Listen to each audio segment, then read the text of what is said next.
É uma alegria realmente tê-los aqui conosco nessa noite tão especial, nesse domingo. Nós sempre devemos lembrar que domingo é o dia do Senhor, domingo é o dia que rememora a ressurreição de Jesus, então nós sempre somos renovados na nossa fé a cada domingo. É um dia único, realmente, primeiro dia da semana, então inaugura para nós uma semana de muitas expectativas positivas e que você que nos visita também se sinta dessa mesma maneira. Você não está aqui por acaso, você não está aqui porque os seus planos não é para o feriado, não deram certo, não, Deus marcou esse encontro com você aqui, amém? Dentre tantos outros lugares, você está no melhor lugar, no lugar certo, é aqui que você devia estar e Deus vai falar com você, como já tem falado. Porque Deus fala conosco. Quando eu cumprimento meu irmão, olha, Deus está me abençoando. Quando eu posso louvar, adorar, Deus está abençoando. Quando eu trago dízimos e ofertas, Deus está abençoando, Deus está falando comigo.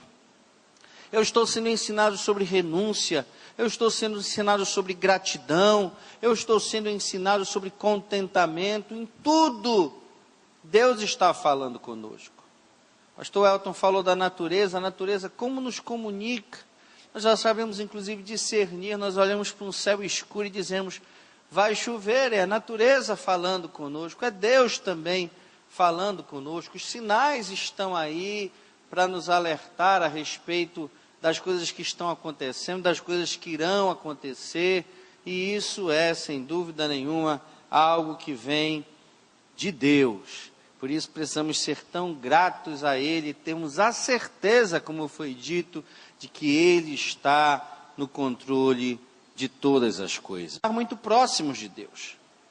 É por isso que o homem verdadeiramente inteligente, mais do que inteligente, o sábio, o verdadeiramente sábio, se aproxima cada dia mais de Deus. Muitas vezes a ciência e a sabedoria tem trazido como resultado o inverso disso.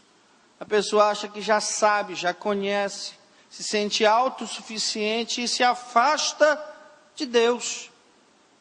Mas o verdadeiramente sábio é aquele que cada dia mais se aproxima de Deus.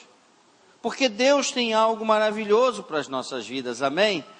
Deus tem um plano precioso e é isso que nós vamos aprender hoje, aqui no que nos ensina o livro do profeta Isaías, no capítulo 62. Isaías, capítulo 62. Se você abrir o livro da Bíblia, a Bíblia no meio, vai aparecer mais ou menos o livro de Salmos. Você folheia algumas folhas para a sua direita, e deve aparecer ali o livro de Isaías, que é o primeiro dos profetas maiores. Isaías, Jeremias, Ezequiel, Daniel, são os chamados profetas maiores. E Isaías é o grande profeta, essa aqui é a realidade do Antigo Testamento. O profeta da graça, o profeta evangelista. E ele sempre tem muito a nos ensinar. E hoje nós seremos ensinados pelo Espírito Santo naquilo que há mais de 2.500 anos atrás foi escrito, foi revelado a um homem chamado Isaías, que escrevia, é verdade, inicialmente para Israel, para Jerusalém, para Judá, para Jacó, mas esses ensinos, essas verdades hoje chegam através de Jesus, o descendente da mulher, o descendente de Abraão, pela promessa que um dia Abraão creu, chegam à minha vida, chegam à sua vida, as mesmas promessas, as mesmas verdades. E onde você ler no Antigo Testamento Sião, Jerusalém, Israel, Jacó, você imagina a sua vida, você imagina a sua casa, você imagina a sua família, você imagina a nossa cidade, você imagina o nosso estado, você imagina a nossa nação. Para que essas verdades poderosas possam também ser liberadas sobre as nossas vidas. Diga, minha filha.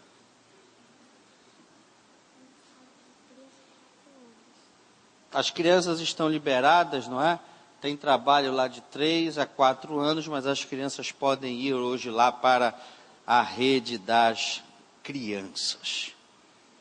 Então, o que nos diz Isaías capítulo 62, verso 1?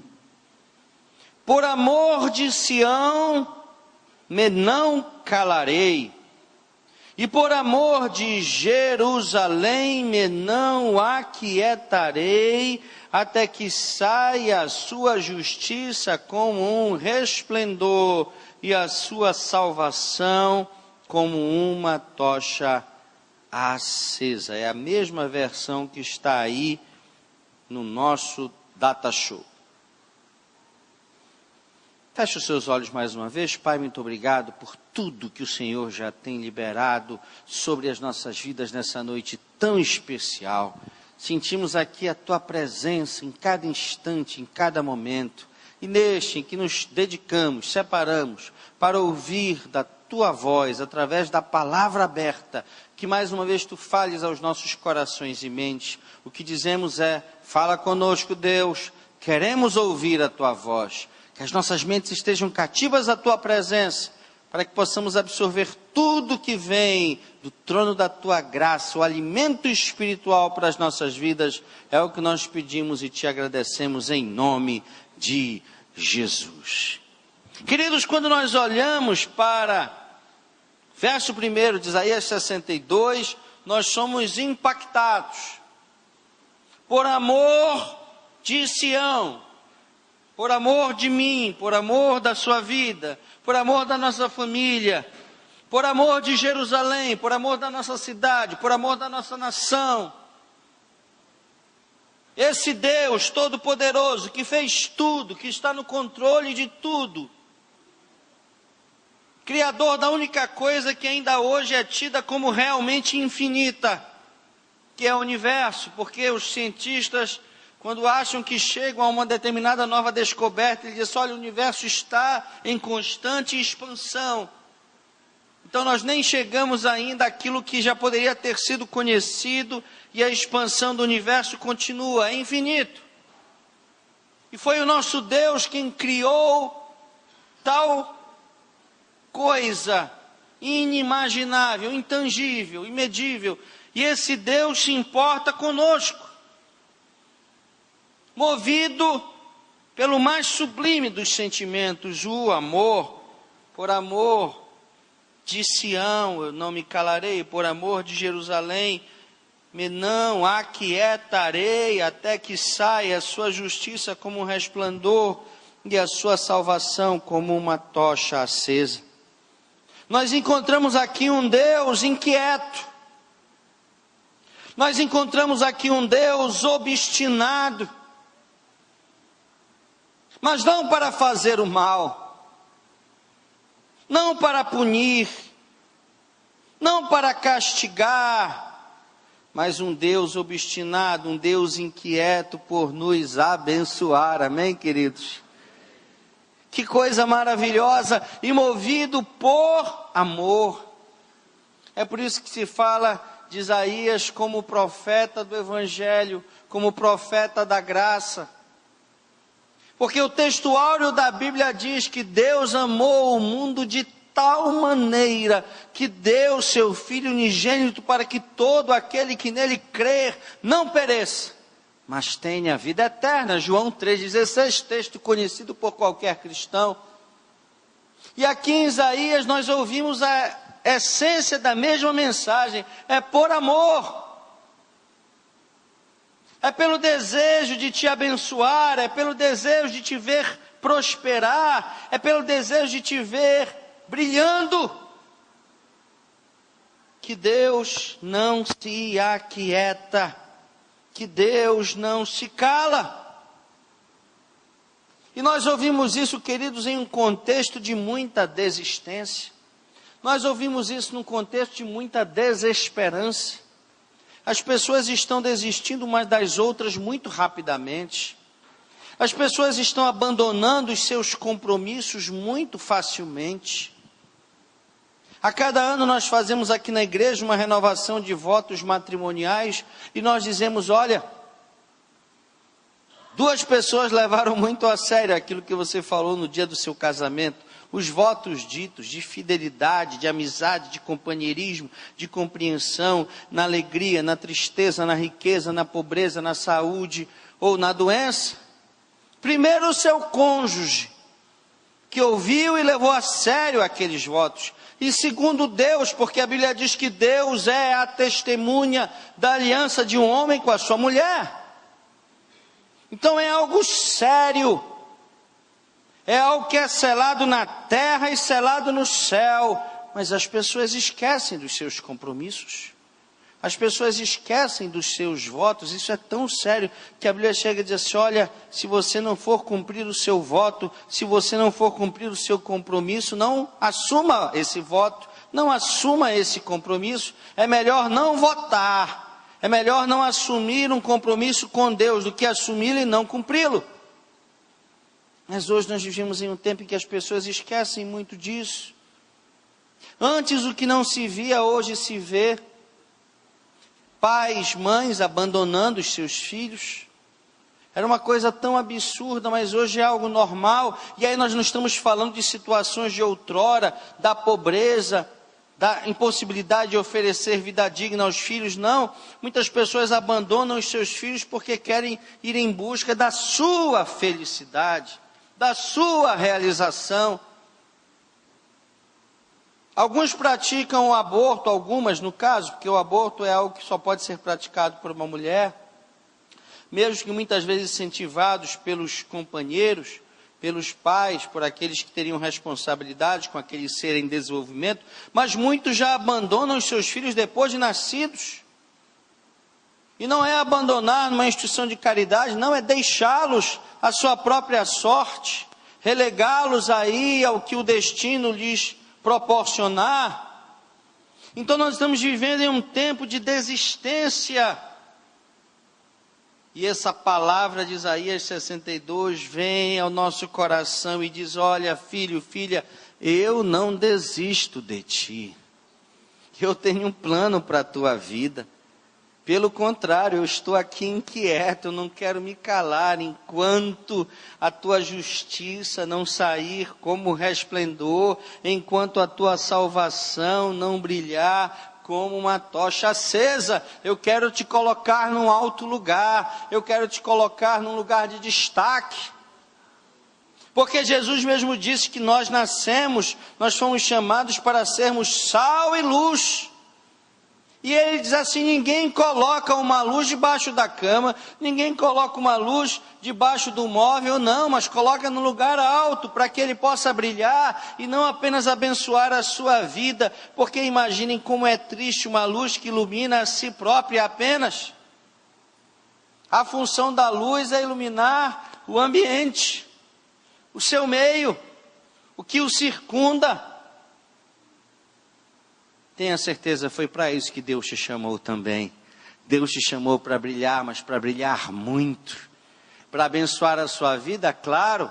Para iluminar você mesmo também, mas para iluminar pessoas que estão na escuridão, precisando da luz do amor de Deus, amém? Deixa Deus te usar assim. Mas Ele tem um plano, e esse plano não se frustrará. Deus não desiste de nós. Tem gente que diz: pastor, mas eu acho que Deus está um pouco chateado comigo. Isso acontece? Acontece. Nós erramos, nós falhamos.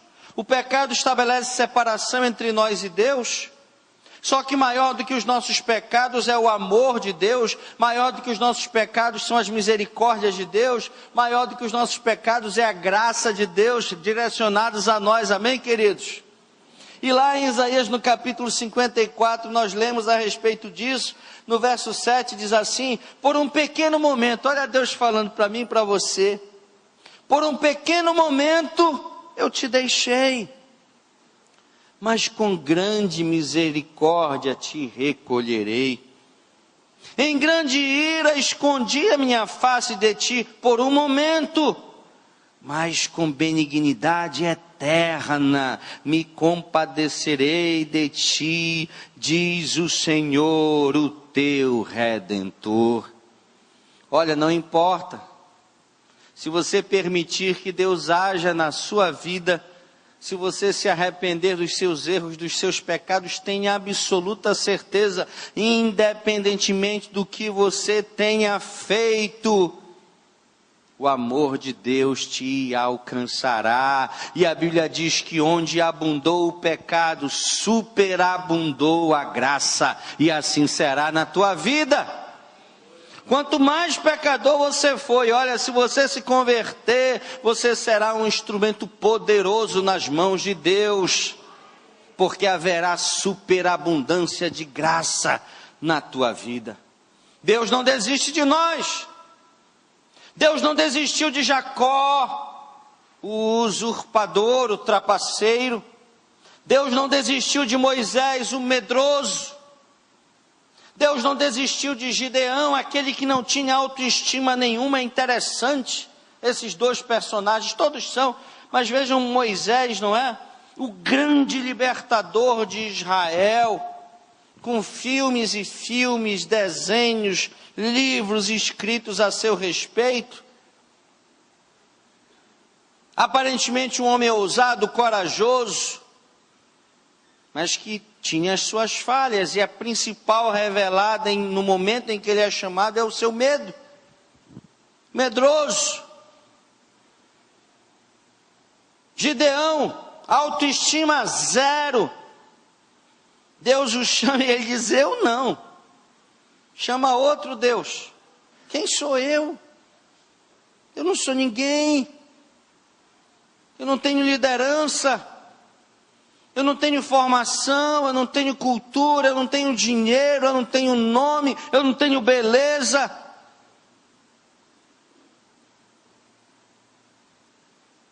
E Deus o usou poderosamente como um grande juiz de Israel.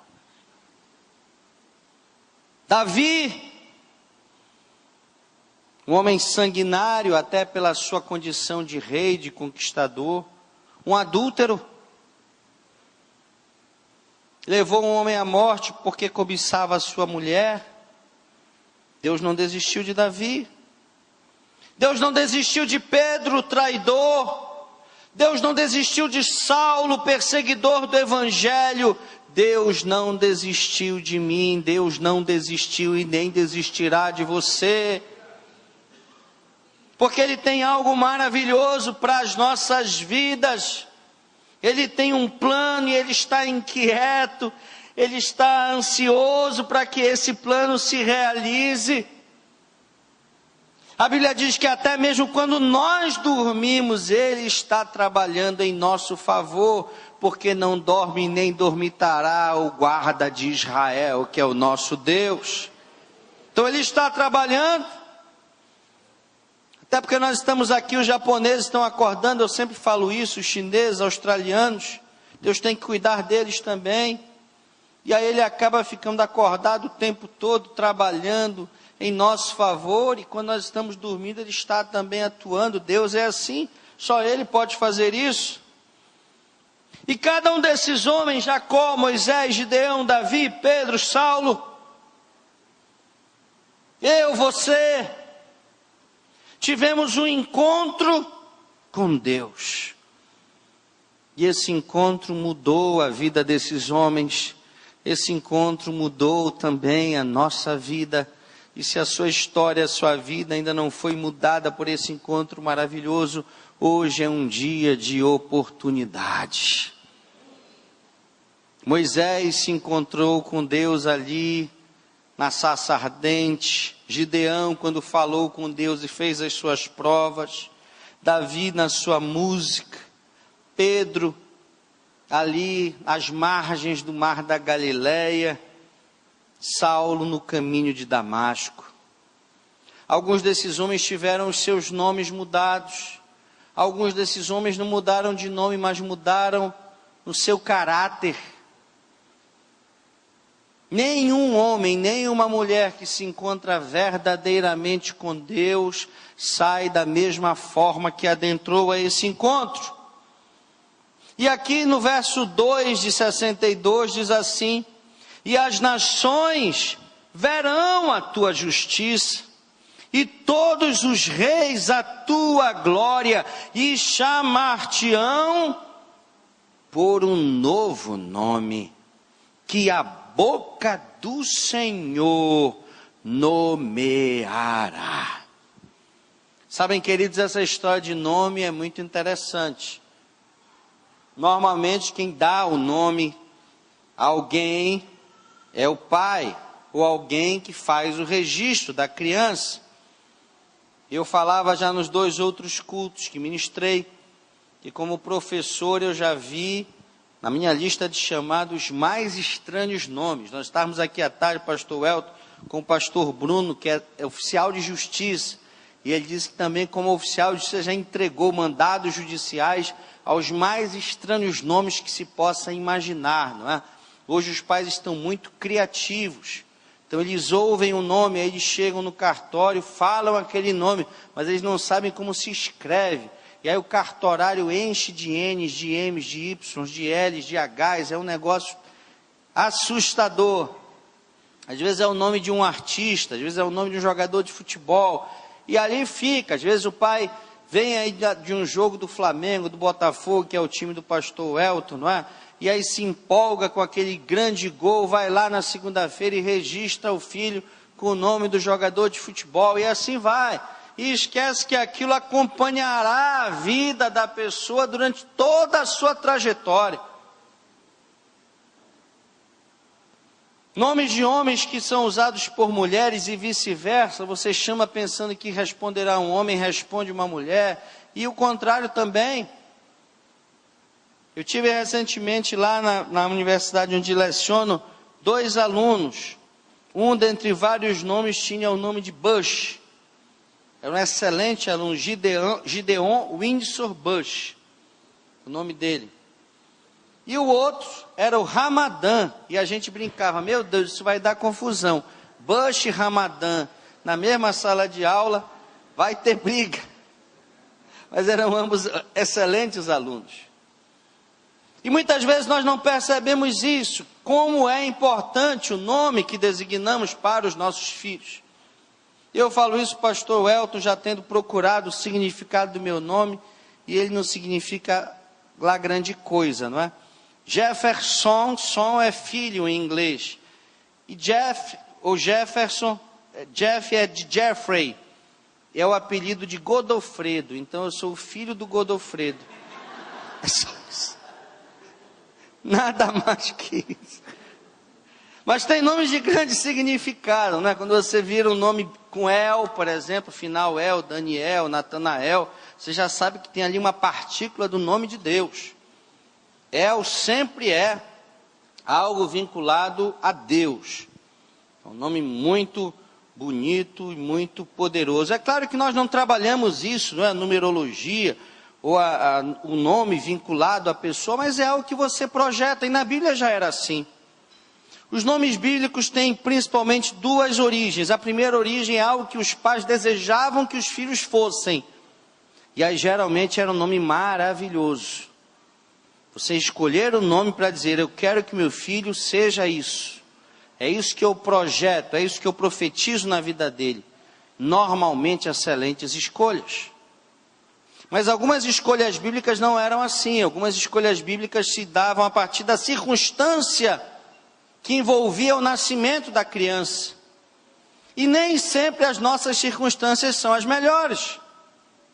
Nem sempre nós estamos bem, nem sempre nós estamos felizes. E aí se você projeta na vida daquela criança isso, pode ser também que aquele nome, eu estou falando no caso bíblico, é claro, pode ser que aquele nome acompanhe a pessoa durante toda a sua trajetória. Jacó era assim. Jacó recebeu esse nome que significava o trapaceiro, o usurpador, porque a Bíblia diz que ele nasceu engatado no calcanhar do seu irmão. Então viram aquilo e disseram, olha, está vendo? Já quer puxar a perna do irmão aqui no nascimento. Queria nascer antes dele.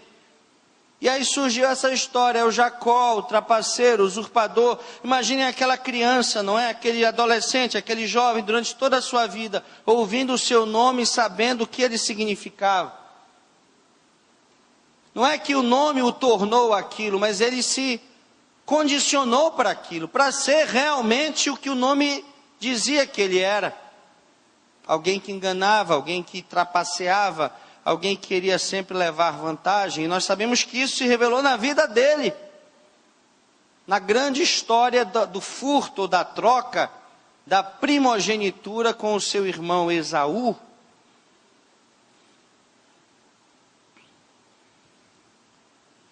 Isso é algo muito sério. A história de Jacó é uma história para nós paradigmática. De como os nomes se projetam para nós, mas como nós somos também capazes de mudar a nossa história e o nosso destino.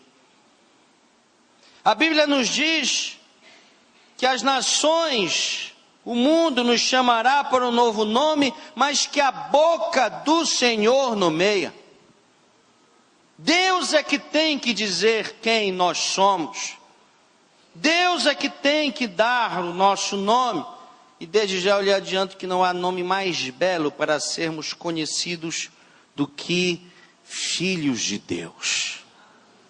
A Bíblia diz que aqueles que creem em Jesus têm e recebem dele o poder de serem feitos filhos de Deus. Que esse é um nome poderoso. Assim como é poderoso ser chamado de homem de Deus, de mulher de Deus, de amigo de Deus, de amiga de Deus. Essas são designações que vêm do céu, do alto. Mas muitas vezes o mundo quer mudar o nosso nome. E ao mudar o nosso nome, quer mudar a nossa história, quer mudar o nosso caráter, quer mudar a nossa personalidade. E nós temos que estar muito atentos a isso. Isso já aconteceu na Bíblia? Já. Na famosíssima história de Daniel. Na verdade, não apenas de Daniel, porque nós sempre ouvimos falar de Daniel e dos seus 3 amigos. Daniel, Sadraque, Mesaque e Abdenego. E é interessante, pastor Welton, como nós aprendemos, e eu acho que essa é uma falha da escola dominical. Eu não sei se é porque os nomes são exóticos. Nós aprendemos assim: Daniel, Sadraque, Mesaque e Abdenego, aqueles 3 que foram lançados na fornalha, surgiu o 4º homem, não é? E ali um milagre se estabeleceu. Nós sabemos dessa história. Aqueles 3 que juntamente com Daniel chegaram a Babilônia, isso está no capítulo 1 de Daniel, é um outro profeta maior, depois ali de Isaías, depois de Ezequiel, Jeremias, você vai achar Daniel. E é interessante essa história, essa narrativa inicial de Daniel, do capítulo 1, porque nós encontramos ali Nabucodonosor conduzindo jovens príncipes de Israel para a Babilônia. E eles deveriam ser instruídos na ciência da Babilônia, nas letras, nas línguas dos caldeus. Eles deveriam receber o alimento dos babilônicos. E a primeira coisa que aconteceu, porque essa missão foi dada ao chefe dos eunucos do palácio do rei Nabucodonosor, a primeira coisa que ele fez foi mudar os nomes daqueles jovens. E aí nós que conhecemos Daniel, Sadraque, Mesaque e Abdenego, somos informados pela Bíblia que esses não eram os nomes deles. Daniel sim. Mas o próprio nome de Daniel foi mudado, está aqui no verso 6 e 7. E entre eles se achavam dos filhos de Judá Daniel, Ananias, Misael e Azarias. E o chefe dos eunucos lhes pôs por nomes, a saber, Daniel, Beltesazar, Ananias, Sadraque, Misael, Mesaque e Azarias, Abdenego.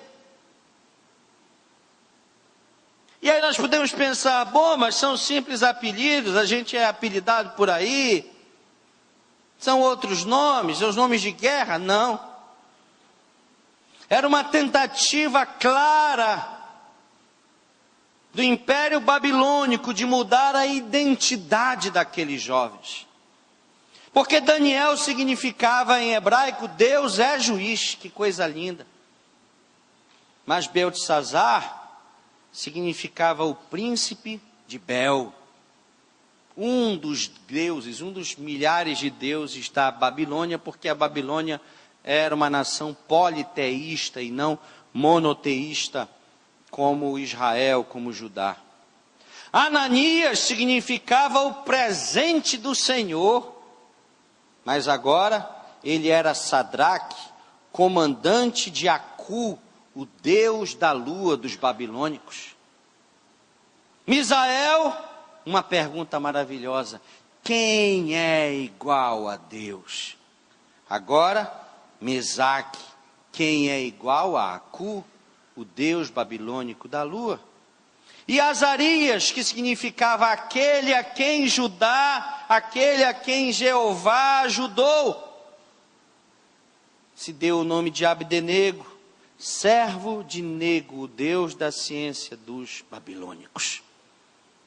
Aquilo que era simplesmente uma mudança de nome, na verdade representava o desejo de alterar a essência, a identidade, a fé daqueles jovens.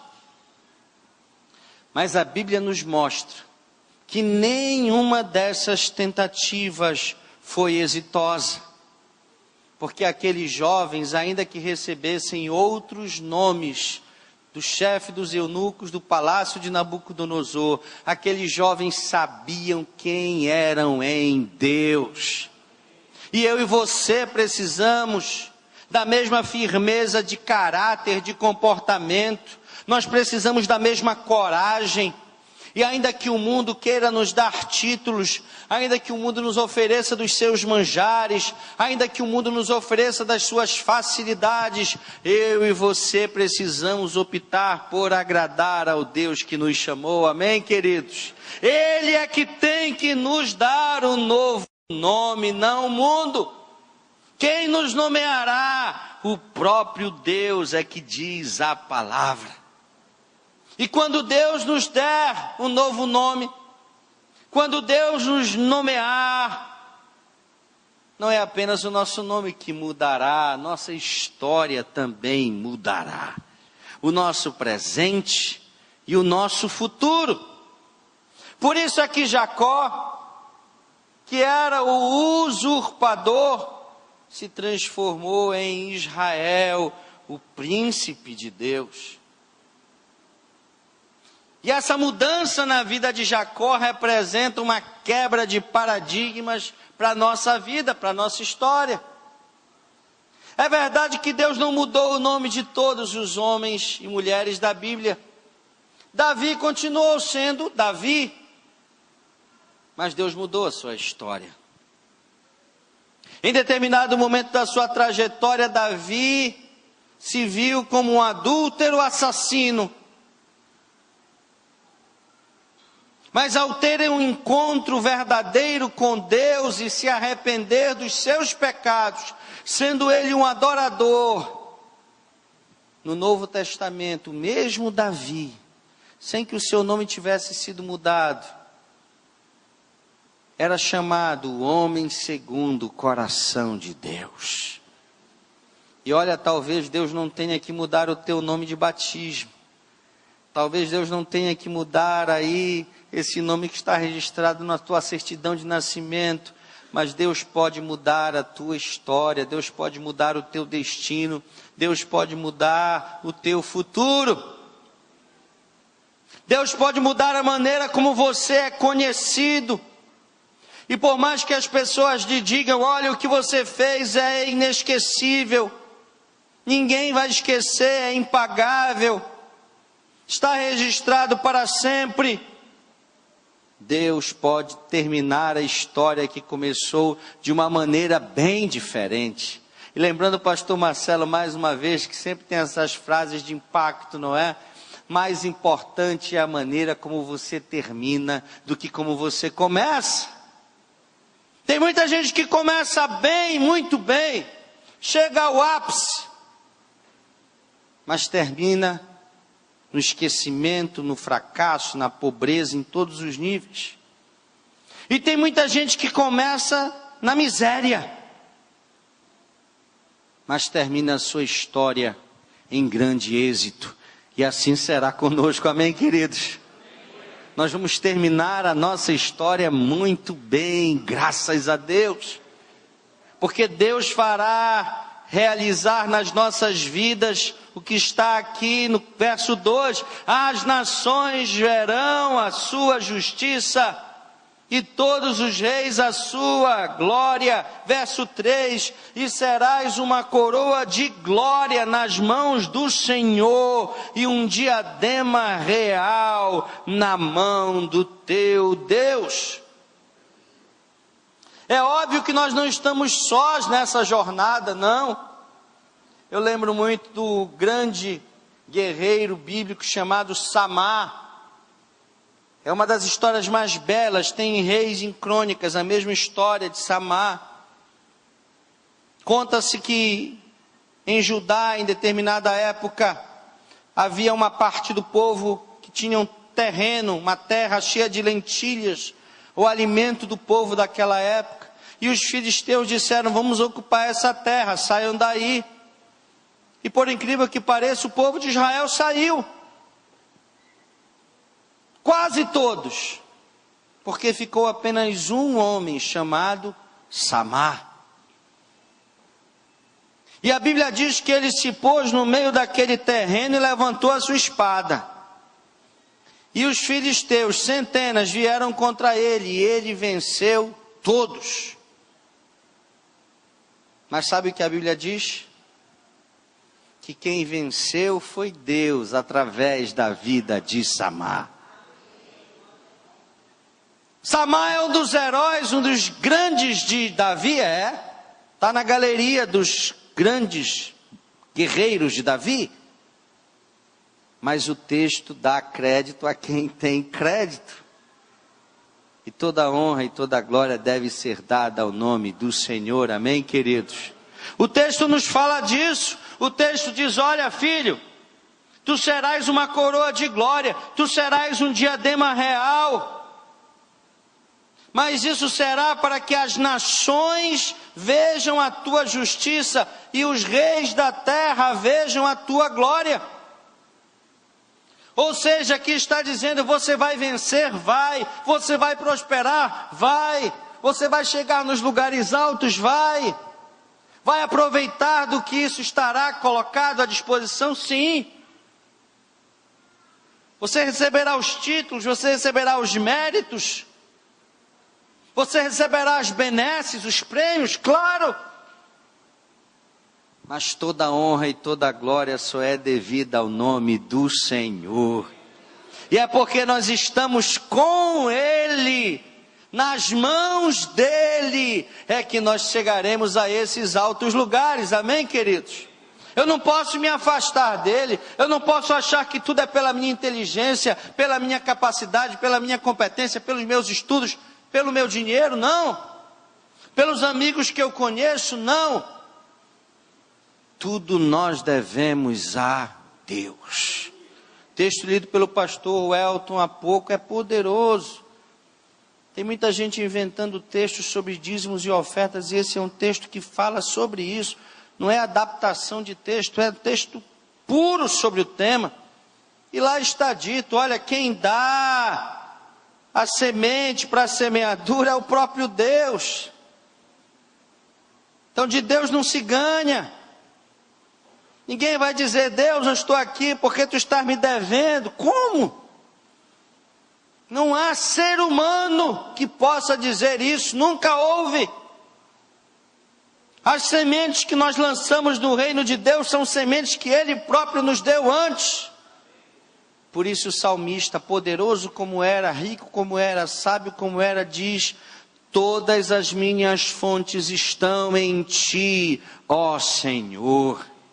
E que eu e você possamos aprender isso no início do mês, no fim do mês, no meio do mês, quando recebemos o salário, quando estamos pagando as contas. Todas as nossas fontes estão em Ti, Senhor.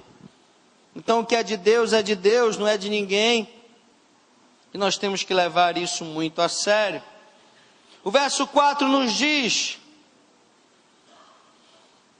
nunca mais te chamarão desamparada, nem a tua terra se denominará jamais assolada, mas chamar-te-ão Refibzá, e a tua terra Beulá, porque o Senhor se agrada de ti, e com a tua terra o Senhor se casará. Porque como o jovem se casa com a donzela, assim teus filhos se casarão contigo, e como o noivo se alegra com a sua noiva, assim se alegrará contigo o teu Deus. Que texto maravilhoso, queridos. É algo tremendo. Porque aqui nós ouvimos falar exatamente das imagens que muitas vezes as pessoas projetam para nós. Imagens da impossibilidade, imagens da incapacidade. Desamparada, assolada, incompetente, incapaz, burro, iletrado, pobre, feio. Eu não sei o que você já ouviu na sua vida. Mas era isso que se falava de Israel, era isso que se falava de Sião, era isso que se falava de Jerusalém. E Deus está dizendo a Jerusalém, a Sião, a mim, a você, a minha família, esta cidade: eu não me calarei, eu não me aquietarei, até que saia a tua justiça como um resplendor, e a tua salvação como uma tocha acesa. Ninguém mais te chamará de abandonada ou de desamparada, ninguém te chamará de destruída ou de assolada, porque o Senhor hoje estabelece uma aliança contigo. O Senhor se casa contigo. É verdade que para um casamento acontecer, pastor Welton, principalmente em relação a um Deus tão cheio de amor como o nosso, nós precisamos dizer sim. Deus não é um arrombador de portas. A Bíblia diz que Ele bate. Ele bate, na expectativa que a porta se abra. Mas Ele não arromba, Ele não empurra, Ele não destrói, não. Deus nunca força um relacionamento. Deus tem a expectativa, o sonho, o desejo de se relacionar conosco. Em intimidade, em profundidade. Mas eu e você precisamos dizer sim. Eu e você, a cada dia, de novo, precisamos dizer sim. Nós fazemos uma diferença teológica muito tradicional entre conversão e santificação. Porque a conversão é um momento, a santificação é um processo. Mas a santificação não deixa de ser uma nova conversão todo dia. Não deixa de ser uma confirmação da primeira conversão. Porque todos os dias nós somos novamente testados. A nossa conversão é colocada à prova e a santificação reforça esse momento. Eu sou convertido e eu não abro mão dessa comunhão, dessa aliança, desse casamento com Deus por nada e por ninguém. Essa é a promessa de Deus para nós, e a promessa do verso 5 é de que além desse casamento ser conosco, é também com os nossos filhos. Fala da unidade no lar, fala da conversão de corações entre pais e filhos, filhos e pais, entre irmãos. Fala da conversão de corações entre cônjuges. Fala de como nós podemos alegrar o coração de Deus no final do verso 5. E nós sabemos que a alegria do Senhor é a nossa força. Às vezes nos sentimos tão fracos. Olha, alegre o coração de Deus e Ele te fortalecerá. O verso 6 nos fala... Já estamos caminhando, obviamente, para o final. O verso 6 nos fala sobre proteção divina. E como é importante ouvirmos falar sobre proteção nos dias em que estamos vivendo. mais notícias nos alcançam várias vezes durante o dia. Coisas terríveis acontecendo ao nosso redor. Violência, morte, abusos de todas as ordens. Aquele que deveria proteger é o que maltrata. Aquele que deveria guardar é aquele que agride. Inversões de papéis que nos aterrorizam. E aí percebemos que realmente a maldade humana não tem limite. Precisamos muito da proteção de Deus. Precisamos da proteção física, da proteção material, precisamos dos cuidados, da vigilância, mas precisamos muito mais ainda da proteção de Deus. Porque as nossas capacidades e as nossas competências são limitadas nessa área. Eu falo isso toda vez que estou orando por um pai que tem um bebezinho nas suas mãos e que quer tanto protegê-lo, quer tanto guardá-lo. Mas nós sabemos que é preciso que os anjos de Deus estejam acampados ao redor de uma criança, ou de um bebê, ou de uma criança, dos nossos filhos o tempo todo. Porque nós não podemos estar com eles 24 horas durante o dia. Por mais que nos esforcemos, por mais que haja uma dedicação integral de um dos cônjuges, quase sempre a mãe, mas ainda assim é impossível, 24 horas por dia, estar olhando, cuidando, protegendo. Isso demonstra, mais uma vez, e reforça o quanto nós precisamos de Deus. Porque nas nossas falhas, nas nossas ausências, nas nossas omissões, por melhores pais que sejamos, nós só podemos confiar em Deus, amém, queridos? E Deus não nos frustra. Nós já vimos que Ele não nos abandona, Ele não desiste de nós. E aqui está no verso 6, ó Jerusalém, sobre os teus muros eu pus guardas, que todo dia e toda noite não se calarão. É uma proteção dioturna, é uma proteção 24 horas, de verdade. Eles estão ali, guardando, mas também falando, guardando, mas alertando, como verdadeiros vigilantes, não permitindo que o mal se aproxime de nós. Muitas vezes nós queremos banir até das nossas casas manifestações do reino de Deus, manifestações espirituais, e não podemos fazer isso. Nós temos é que abrir os nossos lares quanto mais pudermos, para que Deus se faça ali presente, de maneira real, de maneira concreta. Às vezes por conta da nossa comodidade, às vezes por conta da arquitetura da nossa sala, não queremos, por exemplo, abrir espaço para uma célula.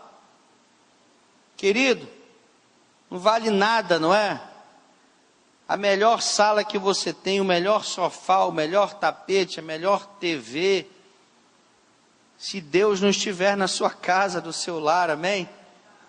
Olha, abrir a sua casa para uma célula é uma oportunidade maravilhosa no meio da semana, depois de um domingo tão maravilhoso, esperando o próximo domingo, de poder ter um contato a mais com Deus, com a sua palavra, com homens e mulheres de Deus.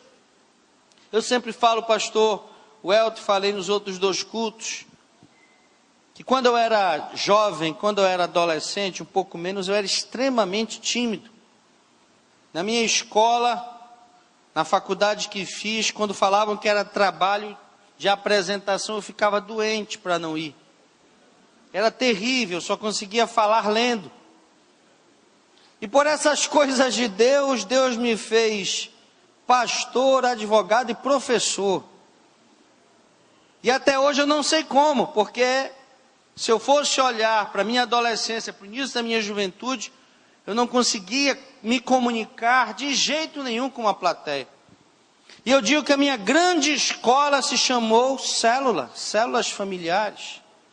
A possibilidade de você sentar num pequeno grupo, ter ali um roteiro, compartilhar, ler a palavra, deixar Deus falar através de você, ter algumas dicas ali. No início você lê muito, depois você já lê pouco, você já vai improvisando, já vai incluindo, mas você está sendo treinado.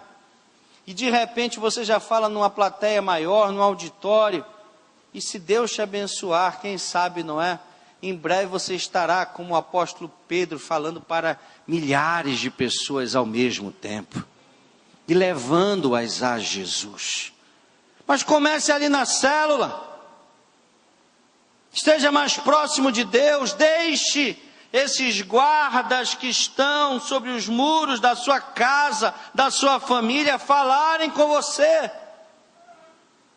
Não feche as portas e nem os ouvidos, porque Deus está sempre falando conosco. A Bíblia chega a dizer que nós não somos tentados e nem provados para além das nossas forças, que quando nós somos provados, Deus já manda o livramento, que a tentação também cumpre um limite apenas até a nossa capacidade de resisti-la. Mas é preciso estar próximo de Deus para que nós possamos ouvir a voz do livramento, a voz do alerta dos inimigos que vão se aproximando sorrateiramente para destruir a nossa vida, a nossa família, o nosso casamento, o nosso ministério. E por fim, depois de nós ouvirmos que esses guardas, esses anjos estão de noite e de dia falando no nosso muro, vem o último desafio, que é para mim e para você. E a célula tem tudo a ver também com esse desafio. Diz assim: ó vós, que fazeis menção do Senhor, não haja silêncio em vós, nem estejais em silêncio, até que se confirme e até que ponha a Jerusalém por louvor na terra. Fazer menção do Senhor, queridos, é compartilhar aquilo que Deus já tem feito nas nossas vidas. Talvez você possa dizer: pastor, olha, o meu local de trabalho está difícil. É só reclamação. É só temor do desemprego. São histórias terríveis. São histórias de derrota, de fracasso. São mentiras, são fofocas. É um lugar terrível. E deve ser. Mas Deus te colocou lá para fazer a diferença, amém, querido, querida? E como é que você faz a diferença? É fazendo menção do Senhor, não se calando, falando para os outros aquilo que você tem aprendido aqui, falando para os outros aquilo que Deus tem feito na tua vida. Ah, pastor, mas tem gente que não quer ouvir. Fale. Se as pessoas estão ali dispostas a falar de coisas ruins, fale de coisas boas. Se as pessoas estão dispostas a viverem na mentira, fale da verdade. Se as pessoas estão dispostas a narrar e a se alimentar do lixo, ofereça alimento saudável, vivo, bom. E no final, tenha certeza, depois de alguma resistência, depois de algumas lutas, depois de algumas críticas, as pessoas quererão ouvir aquilo que você está dizendo. As pessoas pedirão para que você fale mais, as pessoas quererão se aprofundar nessa conversa, porque esse alimento é vivo, é a palavra que vem do céu. E a última coisa que nós aprendemos aqui no verso 7, é que nós não podemos estar em silêncio, até que confirme e até que Jerusalém seja posta em louvor da terra. Nós já vimos que Sião, Jerusalém, Judá, Israel, Jacó, somos nós. Eu e você. Nossas famílias, nossas vidas, nossos sonhos, nossas cidades, nossos bairros, nosso estado, nossa nação. Aqui há uma promessa. Isaías 62:1 é uma promessa. Mas uma promessa que não tardará a se cumprir, amém, queridos? uma promessa que se realizará.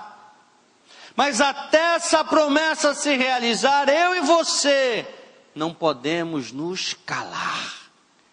Eu e você estaremos falando sobre ela, nos alimentando dela, sonhando com ela, até que se confirme tal promessa, e Jerusalém, e a minha vida, e a sua vida, e os nossos casamentos, e as nossas famílias, e os nossos sonhos, e os nossos ministérios, sejam postos por louvor nessa terra. Sabe o que você estará fazendo? Aquilo que Deus esperava que Israel fizesse na travessia do Mar Vermelho.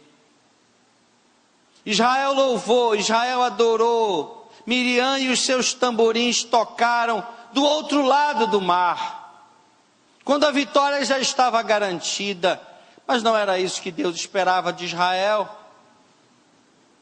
Deus esperava de Israel que eles já estivessem certos, confiantes, jubilosos da vitória, antes do mar se abrir, durante toda a travessia do mar, e depois seria apenas a festa final. Mas muitas vezes nós já agimos exatamente como Miriam e as mulheres de Israel. Celebramos apenas após a bênção alcançada, mas antes dela chegar nos calamos, antes dela chegar murmuramos, antes dela chegar desconfiamos. Mas hoje nós estamos aprendendo que até que a promessa se cumpra, nós não nos calaremos. Amém, queridos? Isso vai mudar a minha vida, isso vai mudar a sua vida, isso vai mudar a minha história e vai mudar a sua história. Deus tem coisas maravilhosas para fazer na tua vida e através da tua vida. E essa mudança começa a partir de hoje. Creia nisso em nome de Jesus. Fique de pé, por favor.